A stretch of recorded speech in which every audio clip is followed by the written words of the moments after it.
Good morning friend, जय जगन्नाथ। तो आइए आज की इस वीडियो में हमने डिस्कस करने वाले 2 फरवरी 2026 की जो भी इम्पोर्टेंट क्वेश्चन रहे, इम्पोर्टेंट करंट अफेयर रहे, वो सारे के सारे कवर अप करने वाले। आइए देखते हैं, बिना टाइम वेस्ट करें। फर्स्ट क्वेश्चन आपके सामने रहे, क्या रहे? Finance minister Nirmala Sitharaman. पता ही होगा, फिनांस मिनिस्टर तो निर्मला सीतारमन रहे। इन्होंने प्रेजेंट करी है विच नंबर, जो कि कंजिक्यूटिव टर्म बजट 2026, 25, 27 बजट में कौन से नंबर की बजट इन्होंने पेश करी है। देखिए, आंसर है option C is the right answer. 9th time जो कि ये बजट पेश करी है, यानी निर्मला सीतारमन।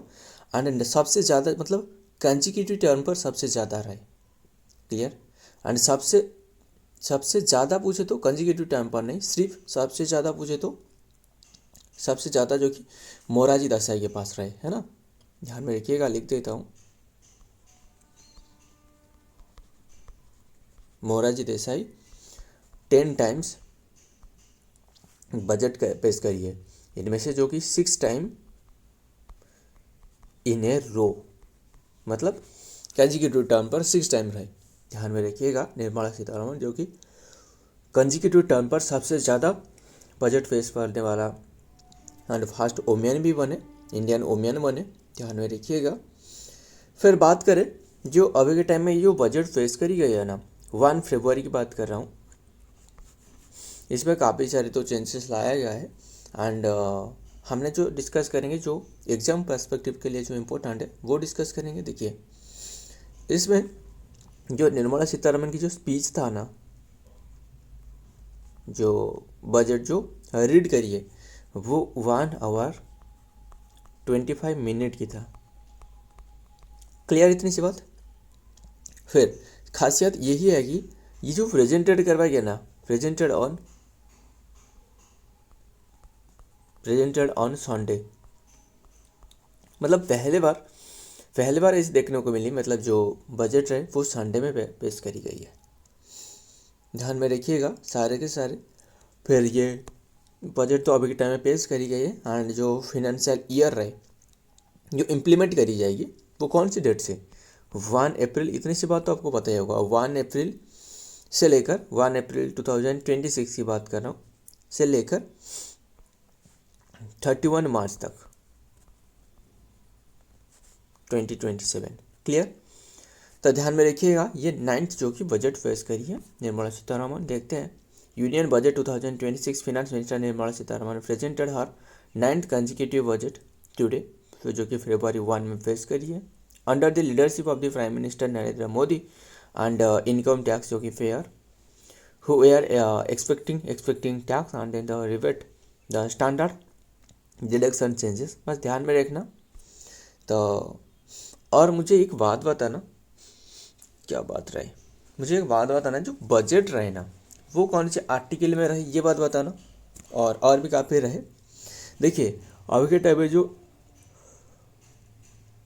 इंडिया की जो ग्रोथ जो एस्टिमेट करी गई है ना, वो 7%। ये भी ध्यान में रखना, जो बातें बता रहा हूँ ध्यान में रखिएगा, 7% रहे। क्लियर। फिर देखिए, जो बजट पेश करी गई है ना, मुझे ये बात बताना, पहले बार सबसे फास्ट जो बजट वार्ड है वो कहाँ से आए, एंड फर्स्ट टाइम जो प्रेजेंट करवाया गया था किसने प्रेजेंट करी थी, मुझे बताना। काफ़ी इम्पोर्टेंट है ना, लिख देता हूँ एक एक करके। देखिए, फास्ट जो बजट रहे ना, देखिए एक बात तो ध्यान में रखना, क्या कॉन्स्टिट्यूशन में बजट के बारे में मेंशन है? आंसर है नहीं, बजट के बारे में मेंशन नहीं है, बट फिनेंशियल स्टेटमेंट के बारे में मेंशन है ना। एंड ये जो बजट है ना, ये एक फारसी लैंग्वेज है, फारसी लैंग्वेज है। क्लियर, ये एक फारसी लैंग्वेज है। एंड इसे जो फर्स्ट टाइम जो प्रेजेंट करवाया गया था जेम्स विल्सन के द्वारा। जेम्स विल्सन जो कि स्कॉटलैंड के एक इकोनॉमिस्ट थे, इन्होंने इसे प्रेजेंट करी थी, जो कि ब्रिटिश पार्लियामेंट में। क्लियर, इंडिया के लिए ध्यान में रखिएगा। एंड कौन सी डेट में इन्होंने ये प्रेजेंट करी थी?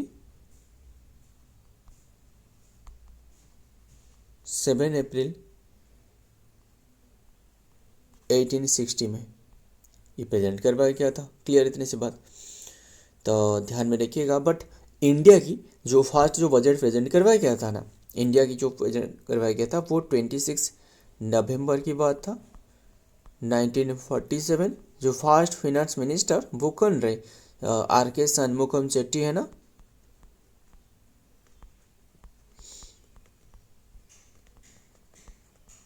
चेट्टी, इन्होंने जो कि ये प्रेजेंट करी थी, जो कि फर्स्ट जो कि इंडियन बजट। क्लियर इतनी सी बात, ध्यान में रखना। फर्स्ट जो कि फिनेंस मिनिस्टर थे, chief of the finance minister. तो देखिए और भी एक याद आ रहा है, जो ये जो बजट है ना, ये वर्ड कहाँ से आए जानते हो ना? फिर बजट जो आर्टिकल रहे ना, कौन से आर्टिकल में फिनेंशियल स्टेटमेंट जो रहे, बजट के बारे में तो कोई भी मेंशन नहीं है। जो फिनेंशियल स्टेटमेंट रहे 112 आर्टिकल में रहे। क्लियर। और एक बात रहे, जो बजट रहे ना, ये जो पहले बार जो बजट की वर्ड रहे, इसकी जो ओरिजिन रहे, इसे बुकगेट कहा जाता था। GGTTE है ना, बुगेट कहा जाता था। एंड इसके बाद जो कि चेंजेस करवाया गया, बुगेट कहा जाता था। एंड बुगेट का मतलब होता था कि एक छोटी सी बैग रहे, बहुत ही छोटी सी स्किन से बने हुए, जो एनिमल स्किन से बने हुए जो एक बैग रहे, जो यूज करी जाती है, जो कि इम्पोर्टेंट चीज़ जो रहे, इम्पोर्टेंट जो कि थिंग रहे, वो कैरी करने में उपयोग करी जाती है ना। तो अभी के टाइम में जो बजट रहे ना, वो एक रेड जो कि छोटी सी रेड बॉक्स में जो कि रखी जाती है ना। ध्यान में रखिएगा सारे के सारे। तो कर लेना सारे के सारे डिस्कस, नेक्स्ट देखते हैं। Number 2, Indian coast guard day ये ऑब्जर्व करी जाती है कौन सी डेट में बताइए? ये ऑब्जर्व करी जाती है 1 फरवरी, यानी ऑप्शन ए इज तो राइट आंसर। 1 फरवरी को Indian coast guard day. And interim जो बजट रहे वो भी जो कि पेश करी जाती है ना। एंड और क्या बात करें, बस ध्यान में रखना 1 फरवरी को जो कि इंडियन कोस्ट गार्ड डे। आज की बात करें तो 2 फरवरी हो चुकी है, वो जो कि वर्ल्ड वेटलैंड डे के रूप में ऑब्जर्व करी जाती है ना, वेटलैंड डे। ध्यान में रखिएगा, 2 फरवरी की बात कर रहा हूँ। ध्यान में रखिएगा सारे के सारे बातें। एंड देखते हैं डिटेल में क्या बातें रहे। Indian coast guard day is observe annually जो कि on February 1 and commemorate the जो कि एस्टेब्लिशमेंट ऑफ द जो इंडियन जो कोस्ट गार्ड रहे, इसकी स्थापना करवाया गया था। And which was officially inaugurated in February 1 1977। The day honours the bravery commitment and then the maritime security effort of the Indian coast guard ICC के बीच में in safeguarding Indian territorial waters. Clear. Next number 3, India's hall यानी जो Hindustan aeronautics. मुझे तो day वाला question discuss करी ना। मुझे एक बात बताना, जो क्या रहे, जो मार्टियर्स डे ऑब्जर्व करी जाती है कौन सी डेट में? 30 जनवरी है ना। और एक करेक्ट कर लेना, मैंने आपको बताया था कि जो 29 जनवरी रहे वो लिटरेसी डे ऑब्जर्व करी जाती है, बट नहीं है, वो तो इंटरनेशनल तौर पर ऑब्जर्व करी जाती है।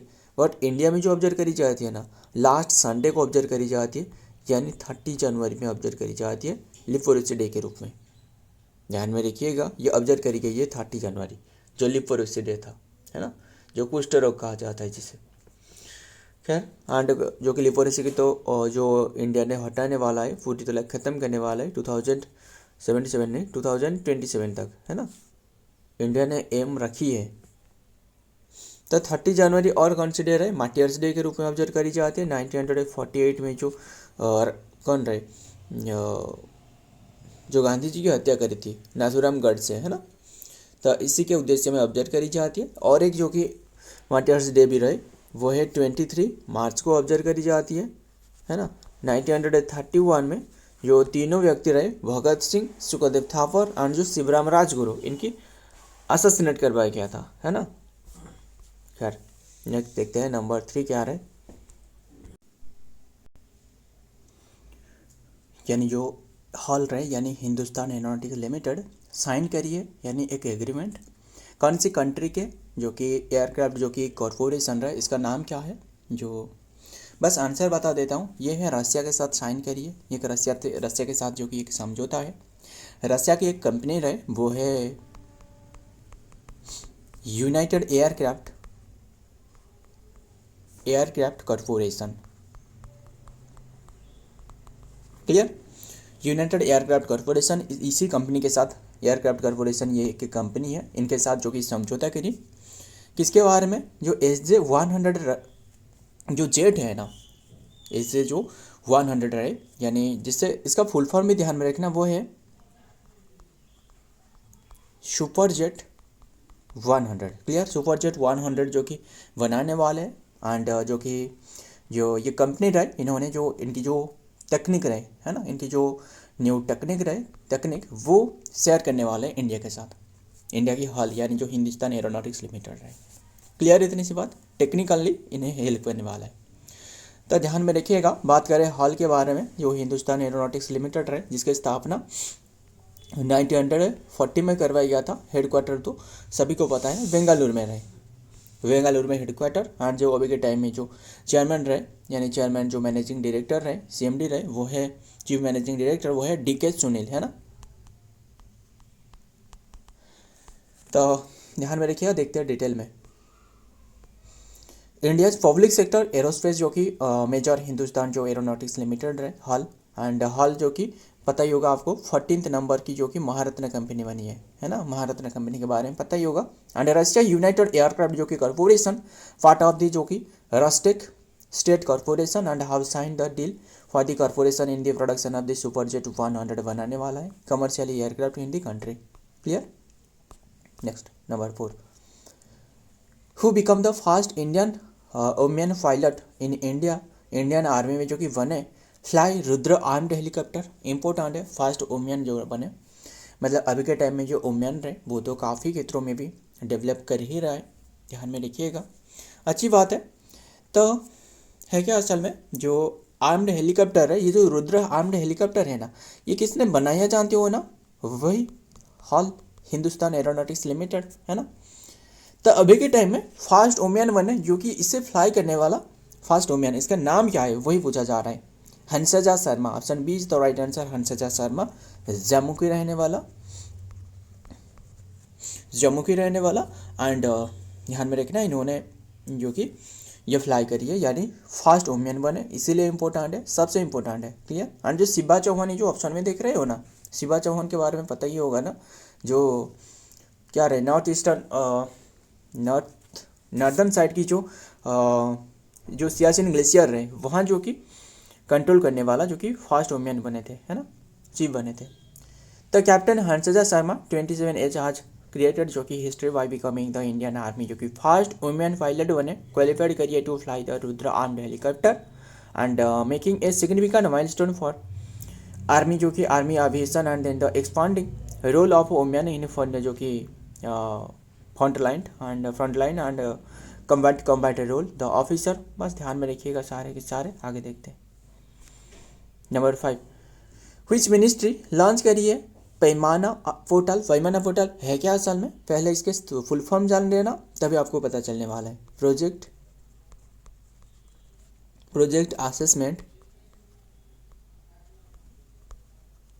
Assessment infrastructure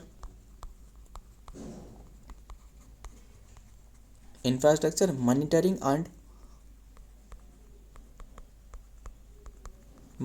and analytics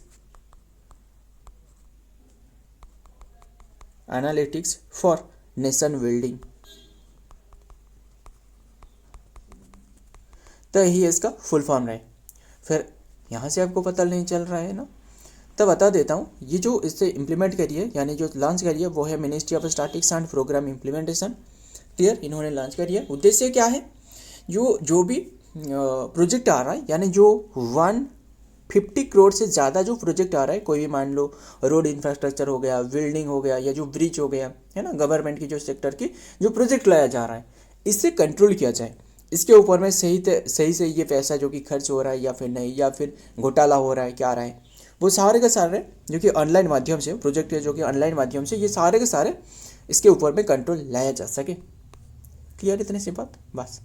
the ministry of statistics and जो कि प्रोग्राम इम्प्लीमेंटेशन जो कि MOSPI लॉन्च करी है Paimana portal for monitoring major infrastructure project, जो कि पैमाना, बस ध्यान में रखना, फुल फॉर्म तो डिस्कस करी, यहाँ पे देख सकते हो, जो कि project assessment infrastructure monitoring and analytics for for nation building. ध्यान में रखिएगा। देखते हैं नेक्स्ट में क्या आ रहा है। नंबर 6, इंडिया सबमिटेड करिए, India submitted nomination for which heritage site to be included in the UNESCO world heritage list for 2026-27 list के लिए। कल भी हमने डिस्कस कर ली थी एक, जो रत्नागिरी है ना, हमने ऐसे याद रखी थी कैसे, URL यूनिफॉर्म रिसर्च लोकेटर नहीं है, ये कंप्यूटर में रहे, इनके फुल फॉर्म पूछी जाती है, यूएल का फुल फॉर्म बताओ। तो ये उदयगिरी, रत्नागिरी और ललितगिरी है ना, इसे इंक्लूड करी गई है, जो कि यूनेस्को के शामिल करने से पहले है ना। तो अभी के टाइम में ये नॉमिनेशन करी गई है। ये एक कौन सी प्लेस की रहे, ये कहाँ रहे, ये तो रहे अरुणाचल प्रदेश में है ना। तो आंसर क्या होने वाला है, नॉमिनेशन करी गई है, चलिए अरुणाचल प्रदेश नहीं, ये मेघालय में रहे, मेघालय में। आंसर है option C, living root bridge of Meghalaya. Living root bridge मतलब मान लो एक फेड रहे, इसकी जो रूट रहे ना, इसके रूट हो गया, एंड ये जो फेड रहे मतलब, और एक फेड मतलब मान लो एक रिवर रहे, रिवर के दोनों किनारे दोनों ट्री रहे, बड़े बड़े ट्री रहे है ना, इसकी जो रूट रहे इससे कनेक्टेड करी जाती है आपस में, यहाँ से यहाँ तक दोनों ट्री की जो रूट रहे यहाँ से यहाँ तक कनेक्टेड करी जाती है, जो कि ये एक पुल की तरह, एक ब्रिज की तरह काम करने लगता है। ध्यान में रखिएगा, ये एक ब्रिज की तरह काम करने लगता है। पर ये बनाना इतना आसान नहीं है, फिर भी ये बनाने के लिए लगभग 10 ईयर से ज़्यादा यानी 20 ईयर ऐसे लग जाती है ना। एंड जबकि ये पुल मतलब मान लो जो कंक्रीट पुल रहे वो धीरे धीरे ये समय के साथ जो कि डाउन होने लगता है, गिरने लगता है, बट ये जो पुल रहे ना समय के साथ ये और भी ज़्यादा मजबूत हो जाती है, इतना मजबूत मतलब बस पूछो ही मत है ना। जबकि ये जब ये ट्री बढ़ने लगता है एक एक हर दिन है ना, तब ये हर दिन जो कि ये ट्री जो ये पुल रहे ये सबसे ताकतवर होने लगता है। बस ध्यान में रखिएगा, ये पुल कहा जाता है जो कि लिविंग रूट ब्रिज, इससे जो कि इंक्लूड करी गई है ना। मेघालय में जो मतलब हर एक जगहों में देखने को मिलने वाला है ये पुल, क्लियर। तो इसका नाम क्या है वो ध्यान में रखना, वो है जिंकिंगजिरी, ऐसे करके रहे ना, जिंकिंगजिरी लिख देते हैं, जिंकिंगजिरी। नाम भी कैसे अजीब सा रहे, बस हमें याद ही रखना है। तो ये पुल का नाम रहे इसका, जो कि लिविंग रूट ब्रिज मेघालय की, बस इतनी सी बात ध्यान में रखिएगा ना, वही सबसे इंपॉर्टेंट है। एंड ये जो बनाई जाती है किसके द्वारा, जो गारो खासी जयंतिया रहे ना, असल में मेन तौर पर गारो खासी के द्वारा बनाई जाती है, क्लियर। टू क्रॉस जो कि स्मॉल रिवर, छोटे छोटे जो रिवर है इसे क्रॉस करने के लिए ये पुल रहे इससे इस्तेमाल करी जाती है। ध्यान में रखिएगा, ये एक स्पेशल टाइप की ट्री भी होती है, ट्री भी उसी तरह की होती है, ऐसे नहीं है कि सभी ट्री की जो पेड़ की जो रूट रहे वो उसे बनाया जाता है, नहीं। तो ध्यान में रखिएगा सारे के सारे बातें। और क्या बात करें, एंड और एक बात बता दूँ, ये कंसेप्ट है ना, ये कंसेप्ट इसे क्या कहा जाता है, ये कंसेप्ट को कहा जाता है मेई रामेयू, MAARAM, मेई रामेयू। मतलब इसका क्या नाम, मतलब इसका मतलब क्या है, जो कि मदर आर्थ है ना, आर्थ तो हमारे माँ की तरह है ना, तो इसे इस्तेमाल करी जाती है ये फूल बनाने में। तो बात करें यूनेस्को के बारे में बात कर रहे हैं ना, यूनेस्को के बारे में बातें बताना। 1945 में यूनेस्को की स्थापना करवाया गया था है ना, एंड हेडक्वार्टर पेरिस फ्रांस में है, बस नहीं लिख रहा हूँ, लिख दे रहा हूँ ना, पेरिस फ्रांस में हेडक्वार्टर है। एंड अभी के टाइम में जो प्रेसिडेंट रहे वो डायरेक्टर जनरल है वो है खालिद एल एलानी है ना, खालिद एल एलानी। तो ये ध्यान में रखना, इंडिया में कितने की यूनेस्को हेरिटेज साइट रहे, 44 रहे, इनमें से फिर 36 जो कि कल्चर रहे है ना, 7 जो कि मिक्सड रहे, 7 जो कि नेचुरल रहे, एंड 1 जो कि मिक्सड रहे, हो गया ना 44, यस 44। ध्यान में रखिएगा, और भी काफ़ी बातें रहे फिर वो रहने देते, नेक्स्ट देखते हैं। एंड टाइम पर ख़त्म करने वाला हूँ, जो कि काफ़ी सारे और भी तो क्वेश्चन रहे। इंडिया हैज ऑफिशियली सबमिटेड करिए नॉमिनेशन, जो कि डोइटर फॉर द जिंग देख रहे हो ना, Jingkieng Jri living root bridge and cultural landscape of the Meghalaya to the UNESCO world heritage में जो कि शामिल करी है। एंड सेंटर फॉर द 2026-27 बस ध्यान में रखना, आगे देखते हैं। Number 7, what is the India's rank in global soft power index 2026। Soft power index में इंडिया का रैंक 32 रहे है क्या असल में सॉफ्ट पावर इंडेक्स, ध्यान में रखिएगा। ये है मतलब कौन सी देश रहे जो कि पीस हो गया, शांति हो गया, किसी भी क्षेत्रों में किसी भी और दूसरे और एक कंट्री को जो कि कितना आकर्षण कर रहा है ना, वो बताया जाती है इसमें कितना आकर्षण कर रहा है। तो इंडिया का रैंक 32 रहा है, इंडिया की जो कि 2 प्लेसेस की गिरावट देखने को मिली। टॉप पर कौन रहे, टॉप पर यूएसए रहे। बस ये एक रिपोर्ट है, यही ध्यान में रखना। यूएस की जो स्कोर रहे वो है 75 रहे आउट ऑफ 100। इंडिया की जो स्कोर है वो है 48 आउट ऑफ 100। फिर सेकंड पर चाइना रहे, तीसरी पर जापान रहे।